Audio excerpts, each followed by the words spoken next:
So hello friends, स्वागत है आपका हमारे चैनल पे।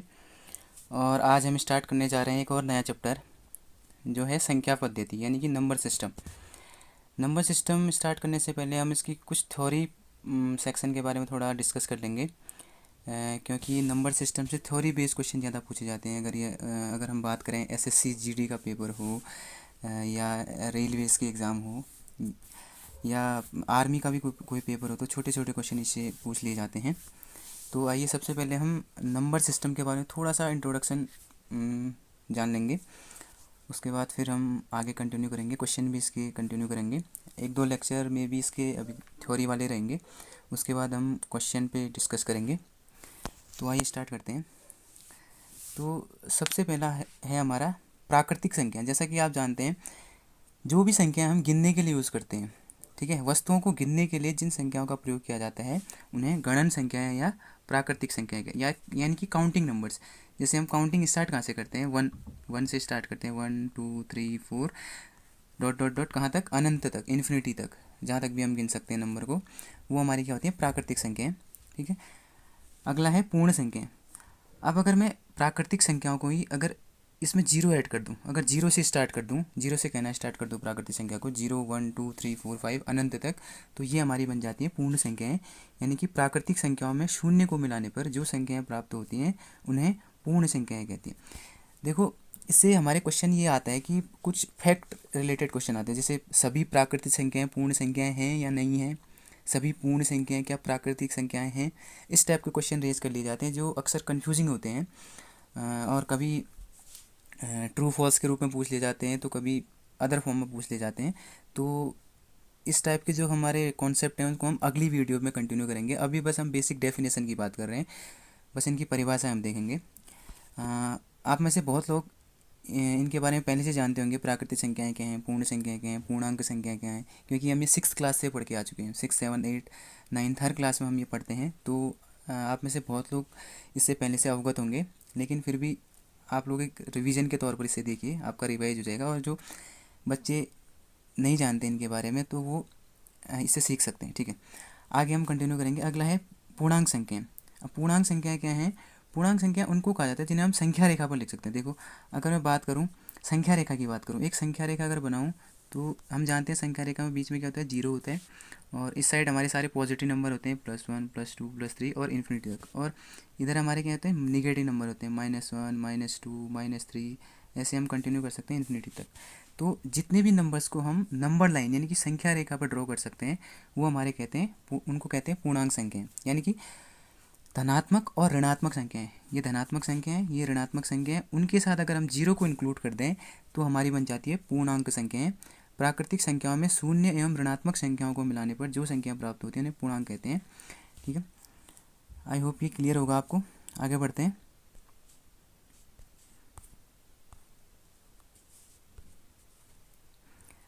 अगला है हमारा सम संख्याएं यानी कि इवन नंबर्स। तो वे संख्याएं जो दो से पूर्णतः विभाजित होती हैं उन्हें सम संख्या कहते हैं। यानी कोई भी ऐसी संख्या जिसमें दो का भाग चले जाता है उसे हम क्या बोलेंगे, सम संख्या बोलेंगे। जैसे एग्जाम्पल के लिए 2 4 6 8, ठीक है, 100, यानी कि जिसके भी इकाई का अंक अगर 2 4 6 8 होता है तो वो संख्या दो से विभाजित होती है। हम विभाज्यता नियम भी पढ़ेंगे शायद अगले वाले जो अगली हमारी वीडियोज़ होंगी उसमें हम विभाज्यता नियम वाली वीडियो भी आपके सामने लाएंगे हम, तो उसमें आप विभाज्यता नियम के बारे में अवगत होंगे। तो दो से जो भी संख्या कटेगी हमारी, वो हमारी क्या होंगी, सम संख्या होंगी। और इसी के विपरीत अगर बात करें विषम संख्याओं की बात, तो वे संख्याएं जो दो से पूर्णतः विभाजित नहीं होती उन्हें विषम संख्या कहते हैं। यानी कि जिनमें दो का भाग नहीं जाएगा वो हमारी विषम संख्याएं कहलाएंगी। जैसे एग्जाम्पल के लिए तो कितना, 1 3 5 7, यानी कि जो दो से नहीं कटेंगी वो सारी हमारी क्या होंगी, विषम संख्या होंगी। हाँ, अगला है हमारा अभाज्य संख्या। अभाज्य संख्या होती हैं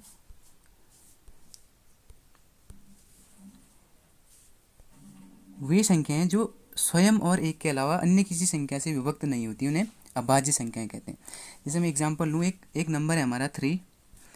अब अगर 3 को डिवाइड करूँगा तो किससे डिवाइड होगा, देखो 1 की टेबल में आएगा 3, 1 3 जा 3, और 3 की ही टेबल में आएगा 3, 3 1 जा 3। यानी कि ऐसे नंबर जो एक की टेबल में आएंगे यानी कि एक से डिवाइड होंगे और स्वयं उसी संख्या से डिवाइड होंगे। कोई भी नंबर हम चूज करें, जैसे हमने चूज कर लिया 11, ठीक है। 11 को हम 1 से डिवाइड कर सकते हैं, 1 11 जा 11 और 11 1 जा 11, और इसके अलावा और कोई भी फैक्टर इसका नहीं मिलेगा। तो इसलिए वे संख्याएं जो एक और स्वयं उसी संख्या से विभाजित होंगी वो कहलाती हैं अभाज्य संख्याएं। एग्जाम्पल आप देख सकते हैं इधर, ठीक है।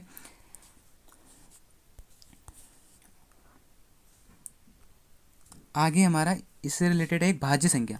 भाज्य संख्या, अभाज्य संख्या जैसे हमने पढ़ी कि एक से और स्वयं उसी संख्या से, यानी कि केवल दो गुणनखंड, ऐसी संख्या जिसके केवल दो गुणनखंड मिलेंगे, एक तो एक मिलेगा और एक स्वयं वही संख्या, तो वो होंगी हमारी अभाज्य संख्याएं। इसी के विपरीत है हमारा भाज्य संख्याएं। भाज्य संख्याएं वो होती हैं जिनके दो से अधिक गुणनखंड मिलते हैं। जैसे मैं एग्जाम्पल लूँ 9, ठीक है। 9 1 से भी डिवाइड होगा, 1 9 जा 9, और 3 से भी डिवाइड होगा, 3 3 जा 9, और 9 से भी डिवाइड होगा, 9 1 जा 9 ही होता है। तो दो से ज़्यादा फैक्टर मिलते हैं, तो ऐसी संख्याएं जिनके दो से ज़्यादा फैक्टर मिलते हैं उन्हें हम बोलते हैं भाज्य संख्याएं। उसके बाद है असहभाज्य संख्या, ठीक है। को प्राइम नंबर सहभाज्य संख्या बोलते हैं, ये मिसप्रिंट हुआ है। सहभाज्य संख्याएं क्या होती हैं? जब दो या दो से अधिक संख्याओं में कोई भी उभयनिष्ठ गुणनखंड न हो अथवा जिसका मौसौ एक हो, वे एक साथ सहभाज्य संख्याएं कहलाती हैं। यानी कि इसको समझिए, जैसे मैं एक एग्जाम्पल लूँ 4 और 9, अगर मैं 4 के फैक्टर करूँ तो क्या होगा, 1 2 और 4 ही मिलेगा। ऐसे अगर मैं 9 के फैक्टर करूँ तो 1 3 और 9 मिलेगा। तो देखिए इनमें कॉमन क्या चीज़ है, इनमें बस एक ही ऐसी संख्या है जो क्या है, कॉमन है, बाकी सारे अलग फैक्टर हैं इसके। तो ऐसी संख्या है जिनमें कोई उभयनिष्ठ गुणनखंड हो, बस एक ही ऐसी संख्या होगी जो उभयनिष्ठ होगी, ठीक है, जिनका मौसा एक हो, वो सहभाज्य संख्या कहलाती है। एग्जाम्पल 4, 9, 12, 25, 8, 9, 12, इन सब में आप देखेंगे कि इनका HCF एक ही आएगा, उसके अलावा कोई नंबर नहीं आएगा, ठीक है। अगला हमारा परिमेय संख्याएं। परिमेय संख्या क्या होती है? वे संख्याएं जिन्हें P/Q के रूप में लिखा जाता है। आपने 7th 8th क्लास में आप पढ़ के आ चुके होंगे, इसके 9th क्लास में भी है, 10th में भी है। तो वे संख्याएं जिन्हें P/Q के रूप में, यानी कि फ्रैक्शन फॉर्म में जिसे लिखा जा सकता है, उन्हें कहते हैं परिमेय संख्याएं, ठीक है। जहाँ पे क्या है, एक चीज़ यहाँ पे ध्यान देने लायक बात है कि P और Q यहाँ पे क्या होंगे, ये P और Q पूर्णांक होंगे। पूर्णांक यानी कि निगेटिव भी हो सकते हैं और पॉजिटिव भी हो सकते हैं, ठीक है। और Q is not equal to 0, इसका डिनोमिनेटर अगर P/Q होगा तो P तो 0 हो सकता है, लेकिन Q is not equal to 0, यानी कि Q कभी भी 0 नहीं होगा। क्योंकि अगर Q 0 होगा तो क्या होगा, देखिए, अगर किसी भी संख्या के डिनोमिनेटर में अगर 0 आ जाता है तो ये संख्या बन जाती है इन्फिनिटी या अनंत या अपरिभाषित, ठीक है। इसलिए ये Q 0 नहीं हो सकता, फिर ये अपरिमेय संख्या, अगर Q 0 हो गया तो फिर ये परिमेय संख्या नहीं रह जाएगी, फिर ये अपरिमित संख्या या अपरिभाषित संख्या बन जाएगी। इसलिए P/Q में P और Q तो पूर्णांक होंगे, लेकिन Q is not equal to 0, ये स्पेशल कंडीशन है, ये आपको जरूर मेंशन करना है कि Q is not equal to 0, ठीक है। जैसे एग्जांपल के लिए हम लेते हैं 3/4, 5/6, 4। अब 4 कैसे एक परिमेय संख्या है, क्योंकि 4 को देखो मैं लिख सकता हूँ 4/1 लिख सकता हूँ, ऐसे ये भी लिख सकता हूँ 4 को 16/4 भी तो लिख सकता हूँ, ये भी कितना आया, 4 ही तो आता है, तो P/Q की फॉर्म में लिख सकता हूँ उसको मैं। तो ये ऐसी संख्या जो P/Q के रूप में लिखी जाती है उन्हें परिमेय संख्या कहते हैं, लेकिन Q is not equal to 0, Q 0 के बराबर नहीं होगा। अगला है हमारा अपरिमेय संख्या। अपरिमेय संख्या उसी का उल्टा, वे संख्या जिन्हें P/Q के रूप में नहीं लिखा जा सकता, ये P/Q होगा, तो जिन्हें P/Q के रूप में नहीं लिखा जा सकता उन्हें क्या कहते हैं, अपरिमेय संख्या कहते हैं। जैसे √2, √15, √2, ठीक है, √2, √15, ये पाई की वैल्यू होती है कितनी, अब आप कहेंगे कि पाई कितना होता है, 22/7 होता है, ये कहेंगे, ठीक है। लेकिन ये फ्रैक्शन फॉर्म तो है, लेकिन पाई की एक्चुअल जो वैल्यू होती है वो होती है √10, ठीक है। और √10 इसको हम क्या फ्रैक्शनल फॉर्म में नहीं लिख सकते, इसलिए हमारा क्या है, ये अपरिमेय संख्या है। और 22/7 हम कहेंगे कि अगर पाई की वैल्यू 22/7 है, इसको तो हमने फ्रैक्शनल फॉर्म में लिखा, ये कैसे अपरिमेय संख्या है। तो अपरिमेय संख्या का एक कॉन्सेप्ट और होता है, देखिए, अगर मैं इसका दशमलव प्रसार करूँ, अगर मैं 7 से 22 को डिवाइड करूँ तो ये क्या आएगा, ये अशांत आवृत्ति आएगा। अशांत आवृत्ति का कहने का मतलब क्या, अगर मैं 7 से 22 को डिवाइड करूँ तो कितना आएगा, 3.14, ये आगे भी क्या होता है, इसका भाग जाता जाएगा, ठीक है, ये कभी भी एंड नहीं होगा। अगर मैं 7 से 22 को अगर डिवाइड कर रहा हूँ तो कभी भी ये भाग खत्म नहीं होगा, यानी कि शेष कभी भी हमें 0 नहीं मिलेगा, कुछ ना कुछ रिमाइंडर मिलते जाएगा और ये संख्या आगे बढ़ती जाएगी। हम भाग जब तक देते जाएँ तब तक भाग इसमें जाएगा, इसलिए इसको इन संख्याओं को बोलते हैं अशांत बोलते हैं, अशांत आवर्ती, ठीक है। उसके बाद इसी का एक पार्ट है वास्तविक संख्या। वास्तविक संख्या क्या होती है, अब देखो परमेय और अपरमेय संख्याओं का जो समुच्चय होता है, मतलब परमेय और अपरमेय संख्याएं दोनों मिलकर, दोनों का समूह आपस में क्या कहलाता है, वास्तविक संख्या। यानी कि एक वास्तविक संख्या होंगी, उसमें क्या होगा, रेशनल नंबर भी होंगे और इरेशनल नंबर भी होंगे। ठीक है, इससे फैक्चुअल कॉन्सेप्ट वाले क्वेश्चन भी बनते हैं, अगली वीडियोज़ में करेंगे। तो सिंपल अभी आपको ध्यान रखना है कि परमेय और अपरमेय अगर दोनों संख्याओं को आपस में मिला दिया जाए तो वो क्या बन जाएगा, हमारा वास्तविक संख्या बन जाएगी।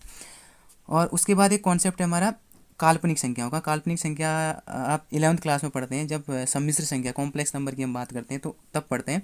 तो काल्पनिक संख्या क्या होती हैं, कुछ ऐसे नंबर होते हैं जिनके अंडर रूट के अंदर क्या होता है, माइनस वाला नंबर होता है। जैसे क्या, अंडर रूट -5 लिया मैंने, अंडर रूट -2 लिया। ठीक है, तो अगर अंडर रूट के अंदर माइनस मेंशन है तो ये ऐसी संख्या क्या कहलाती है, काल्पनिक संख्या। जैसे कि परिभाषा से स्पष्ट है, ऋणात्मक संख्याओं का वर्गमूल लेने पर जो संख्याएं बनती हैं उन्हें काल्पनिक संख्या कहते हैं। जैसे अंडर रूट -1 है, ये क्या है, एक काल्पनिक संख्या है। इसी को हम लिखते हैं आयोटा, आयोटा लिखते हैं। आप 11वीं क्लास में इसको डिटेल में पढ़ते हैं। तो अंडर रूट -1 की वैल्यू कितनी है, आयोटा है। तो ऐसे में अंडर रूट, अगर मैंने लिखा है कि अंडर रूट -5 तो मैं इसको लिख सकता हूँ 5 आयोटा। ठीक है, अंडर रूट -2 लिखा है तो मैं इसको लिख सकता हूँ कितना, 2 आयोटा। ठीक है, तो जो आयोटा वाले नंबर होते हैं, यानी कि वर्गमूल के अंदर अगर माइनस वाली संख्या आपको मिलेगी तो वो काल्पनिक संख्या या इमेजिनरी नंबर कहलाएंगी। और काल्पनिक संख्याओं के आगे एक और होता है सम्मिश्र संख्या। ठीक है, सम्मिश्र संख्या यानी कि कॉम्प्लेक्स नंबर। ठीक है, सम्मिश्र संख्या यानी कि कॉम्प्लेक्स नंबर।